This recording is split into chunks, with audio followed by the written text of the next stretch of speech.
What's up, comic nerds? How about a good old ride into the pages of Marvel's stories to do some monster hunting? Often referred to as a deviant god or treacherous devil, this cosmic being is one of MCU's most intriguing characters. Any guesses who I'm talking about? It's none other than the centuries-old warlord and despot Kro, someone you probably forgot. Pretty sure you're already wondering who Kro is, and most importantly, how did he become the leader of the Deviants? Most importantly, what are the Deviants? Well, wait no more, because it's story time. Before we go into our explanation, we have a very small request. If you like our content, please support us by subscribing to our channel. This is a small click for you, but for us, it means a lot. Thank you. Let's begin. Who was Kro and what was his origin? Before getting into the origins of Kro, let's take a quick look at his lineage tree, the Deviants. The Deviants are basically a genetic spin-off of the human race. Preferring to be called the Changing People, they were created by the Celestials. Curious about the versatility of human DNA, they carried out test runs on human gene mutation on Earth, an event known as the Host. In the first Host, led by Arishem the Judge, Gammonon the Gatherer collected some specimens which were modified into Zuron the Tester into terrifying creatures, the Deviants. However, in a twist of fate, another offshoot of humanity emerged, the godlike Eternals, to counter the rampage of the Deviants. This marked the beginning of age-old wars between the two, the forces of good versus evil. Now, Kro was born into this genetically altered race. In Lemuria, he first appeared under the guise of Pluto, or Rudolf Hendler, in issue 1 of the 1940 comic Red Raven. However, Kro's official debut was in Eternals issue 1 from 1976,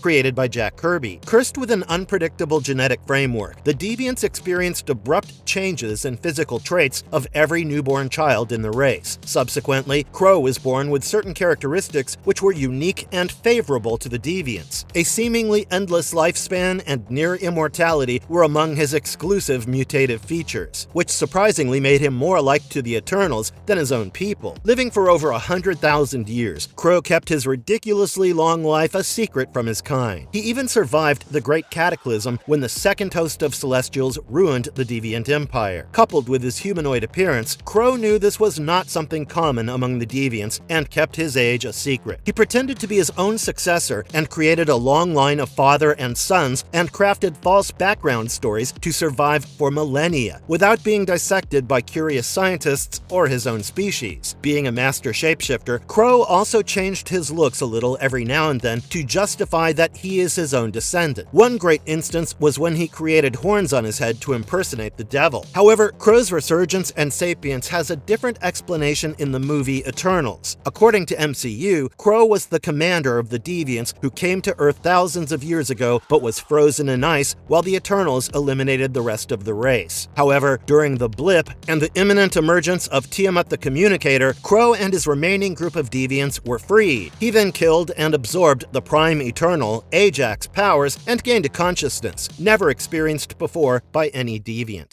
Appearance and mission of Kro. God of the Deviants, he made it his life's mission to hunt down humanity, the Eternals, the Avengers, and occasionally even attack his own creators, the Celestials. Sometimes, the ruler of the Deviants, Kro, is depicted as a military aggressor in the comic. The Deviants desired to conquer the Earth and Kro, showing the path often wreaked havoc upon humanity. Being an immortal being, Kro has often been mistaken as a devil figure and was worshipped by various underworld rulers. In the comics, Kro usually has a salmon pinkish skin and a bald head with elf ears. He sports a magician's goatee and has scary red irises. He also wears a pair of rimless futuristic visors and an armor of some kind. However, the movie gave him a darker skin color and changed his facial features too. Even his feet were altered, and MCU's version seemed to be inspired by the half-man, half-goat god Pan, who has often been depicted as the devil in Christianity. What is Kro's relationship with Thena? 2,500 years ago, in Babylon, Kro met Thena, the daughter of Zurus, who is king of the Eternals of Earth. Though he wanted to kill her, Thena's beauty and personality made him fall in love with her. If you think this was a one-sided affair, you are mistaken. Thena too fell for Kro, probably marking the first ever romantic relationship between two different races who had long been archenemies. However, things were soon not too hunky-dory anymore. Kro and Thena went separate ways, but love doesn't die like that, right? right? They held strong affection for one another, and Thena presumed Crow was dead till she met him again in the recent past. As forbidden as their love was, it was passionate. They met again during the Vietnam War of the 1970s, and Thena conceived Crow's twins. By using some internal technology, she transplanted the fetuses into an infertile human woman, Mrs. Ritter's womb. This woman gave birth to the siblings Donald and Deborah Ritter, the first eternal deviant hybrids to ever exist. Crow and Thena's twins defied the eternal deviant split and proved that two races can interbreed, a possibility so blasphemous that no one ever dared to think of it. While the children became symbols of hope for harmony, they were also a cause of threat. The Ritters challenged the principles of both societies and questioned the celestial genetic integrity. Crow and Thena kept their affair a secret for thousands of years and maintained the guise of foes for the world, except a few who knew the truth. Sometimes Thena even had to fight her lover, as was seen in Eternals issue 3 when Crow and his followers attacked New York. However, in most cases, they reconciled afterwards. Their star-crossed romance was an on-and-off thing for thousands of years, and though Crow tried to chalk out a harmonious balance between them, it did not really materialize. In the movie, however, Crow and Thena did not have any romantic inclination and were simply adversaries. However, the audience sometimes linked Crow's interest in Thena to their past chemistry, but in reality, Crow was just tormenting Thena after accessing her memories from Gilgamesh, with whom she shared a platonic relation. Given his cruelty, Crow was toying with Thena's mind, who was already suffering psychologically, before she turned things around.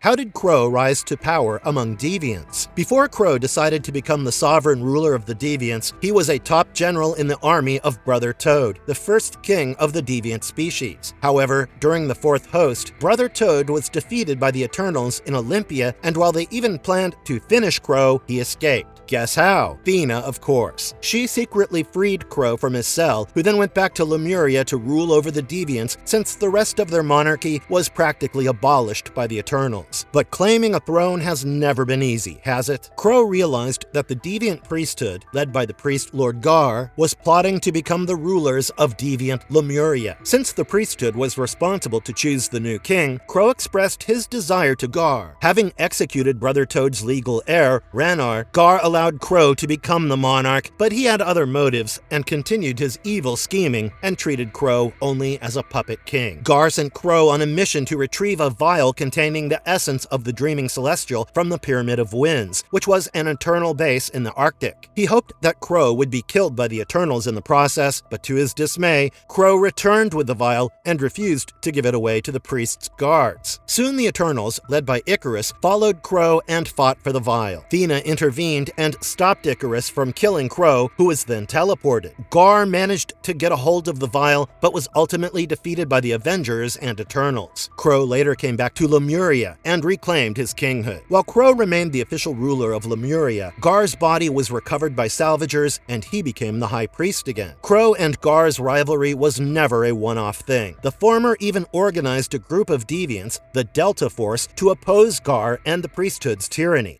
What is Crow's role in the deviant-Eternal conflict? Crow has attacked the Eternals time and again in the Marvel lore, fueling a never-ending conflict between the two. However, his role in the invasion of Olympia was one such event which changed the Eternal deviant dynamic. During the Fourth Celestial, Brother Toad commanded Crow to disintegrate the cosmic beacon of the Celestials. However, he failed, and on being tortured by Toad, Crow decided to take the form of a demon and attack New York City to trick humans into rising against the Celestials. Yep, this is the attack where Thena fought against him. Crow managed to get a hold of Icarus and buried him in a capsule at the ocean's bottom. He also captured Circe and Margot Domain. After this event, Crow and Brother Toad led an assault on the main city of the Eternals, Olympia. However, all the deviants were imprisoned with the help of Iron Man and James Rhodes, and before the Eternals could send all the deviants into outer space, Crow managed to flee, and now we know how. In the movie, Crow's attack on the Eternals was even more lethal, but that's a story for later. Here's an Easter egg. Though sworn enemies, the Deviants and Eternals once made a truce and stopped fighting. They formed an unstable alliance after the third host left Earth, promising to not attack each other, which sadly only lasted till the next host from 1000 BC to 1976, when the Deviants attacked New York City and Olympia. That's not all. Crow's hidden relationship with Thena played a significant role in the New York attack when he finally agreed to her suggestion of fighting their common enemy together, the Celestials. His Delta team sometimes teams up with the Eternals to fight oppressive deviants in Lemuria and assimilate with humanity to live together peacefully. In other instances as well, Crow has reluctantly worked alongside the Eternals while defeating Gar. Moreover, in Marvel's 2022 crossover comic, Axe Judgment Day, Crow negotiates with Emma Frost from the X-Men tribe and allies the mutant kind and a group of Eternal defectors who have abandoned their Celestial-assigned mission for a shared goal. Crow's role in the Eternal Deviant conflict has many more dimensions than what meets the eye. Though enemies since their literal birth, his ties with the Eternals in times of need prove Crow's personality is multifaceted and way more nuanced than any average deviant.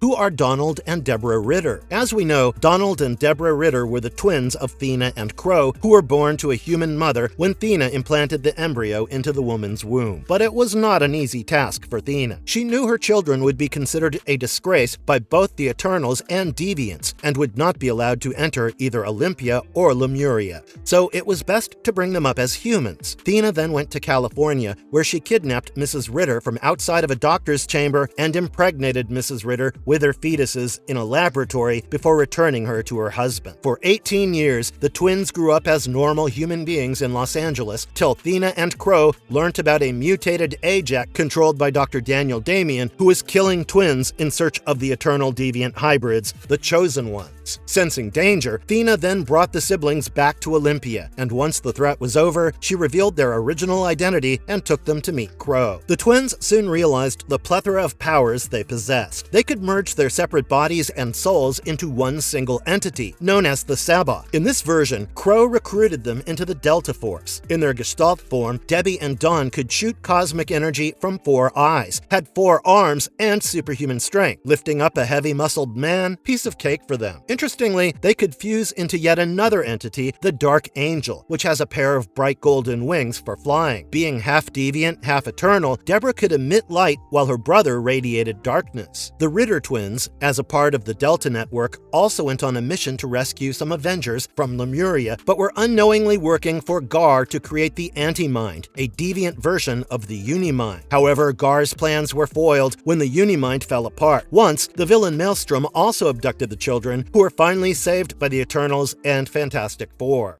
What are Crow's powers and abilities? Though a supreme deviant of the Marvel Universe, Crow possesses several powers, which were somehow very similar to the Eternals, thanks to Crow's unique genetic mutation. Crow is heralded for his near immortality, immunity to toxins, and self-healing ability. He has a rock-solid psychic control over the processes of the mind and body, even when he is unconscious or asleep. He's even resistant to Gar's genetic alteration powers. As a result, Crow has managed to beat every disease, injury, and aging by quickly regenerating his cells and has been living for millenniums. Crow's power to manipulate his body allows him to maintain a young and robust physical condition. He can also use his mind to somewhat mold the shape of his skull. Yet another interesting attribute of Crow is physical malleability. This enables him to easily bend most of his tissues and mentally shape it like dough into different forms. Once the altered tissues are set, they stay intact as long as Crow does not concentrate on changing it. This is a great trick for Crow whenever he wants to take the appearance of others, obviously with a little cosmetic help like body hair or skin tone. As evil as he is, Crow loves using this ploy to create horns and pass himself off as the devil among the general public. Apart from these, Crow enjoys the regular superhuman powers like extraordinary strength and stamina. His heart is not placed in the thoracic cavity, but in a secret, unknown location, granting him thrice the physical durability of an average human athlete and an exceptional strength to lift things up as heavy as 2 tons. Not just physical prowess, Crow also has a clever mind. He is a great military commander, strategist, combatant, and an expert in deviant tools. Crow is an expert shapeshifter, and on several occasions has used his power to impersonate others, most notably fiends and monsters. However, his power to shape change is limited as he cannot majorly alter his skeletal structure or cut down mass while transforming. At best, Crow can distribute his huge body weight of nearly 320 pounds. In a way, his shape-changing abilities are best utilized for modifying facial features. In the movie, however, his shape-shifting abilities were visually increased with his skin flowing like strings and forming tendrils to hold off Thena.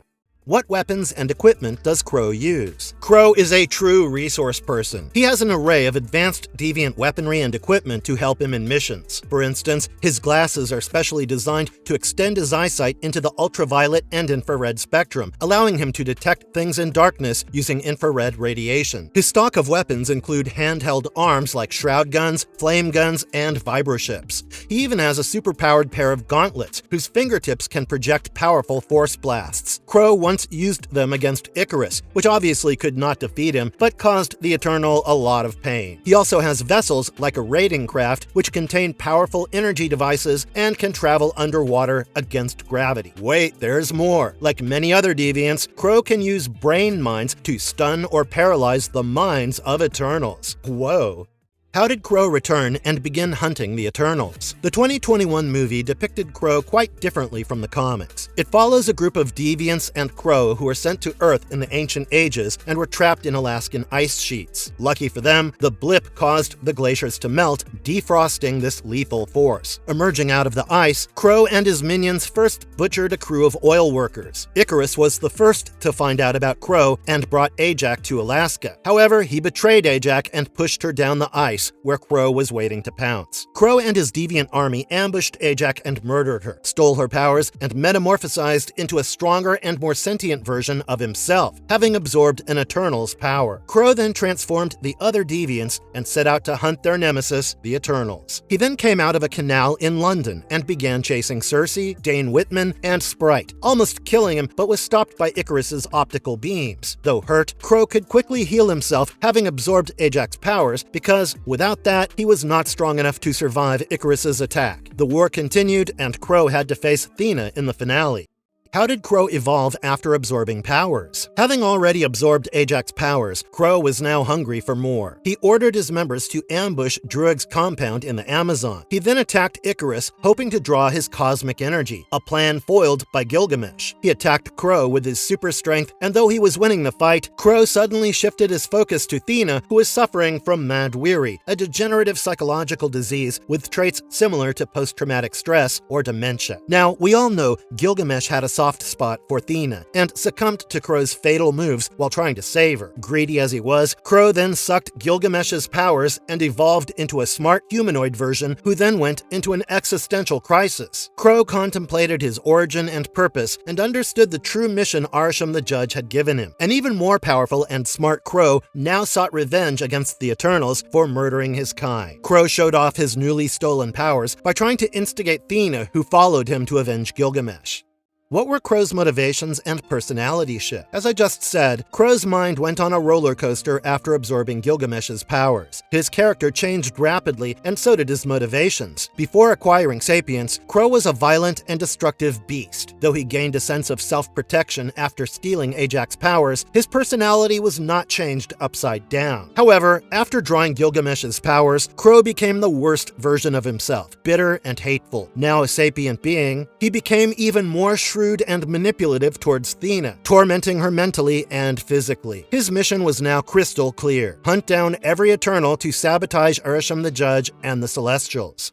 How did Crow die? Killing the Eternals and torturing Thena, Crow was getting ahead of himself, believing that he is invincible. However, this arrogance brought about his downfall and a much-awaited victory for Thena. After Thena followed him for Gilgamesh's murder, he tried to kill her and absorb her powers. Right when Thena was slipping into another phase of mad weary, Crow began talking in Gilgamesh's voice, probed into her memories, and trapped her in his tentacles. However, Thena somehow recollected Gilgamesh's advice and manifested two cosmic daggers and chopped Crow up into pieces. Yay, you go, girl. Instantly dismembered, Crow died, freeing Thena from his clutches.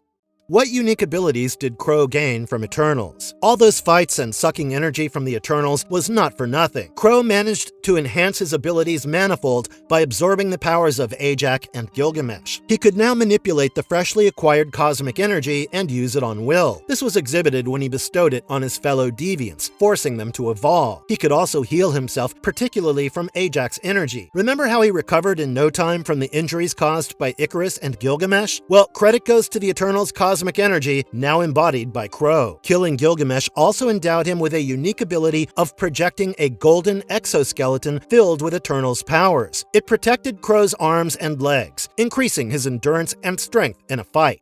Marvelous verdict. Okay guys, that's all for today. Crow is one of the most powerful figures in the Marvel Universe, and to be honest, deserves a lot more attention. Digging up his origins, love life, and villainous achievements was long overdue. However, can we really ignore that Crow had a heart, somewhere deep down, and craved peace for his people at the end of the day? Whether he is an antagonist or a deviant god is up for debate, but Crow has an immense depth to his character. Crow's life should be seen through a multi-layered lens. He's not all black or white. He's done some terrible things, murdered Eternals, and butchered humanity, yet he has been a true lover and an ardent protector of his race. And when needed, left all differences aside and fought side by side with his adversaries. Crow is the ultimate example of how complex the psyche is. Be it a cosmic entity or a regular sapien, the mind works in mysterious ways. Let us know your thoughts in the comments below. I'll see you in the next one. And if you liked our content, don't forget to leave a like and subscribe to us if you haven't already. Have a good one and be safe. Thanks, everyone.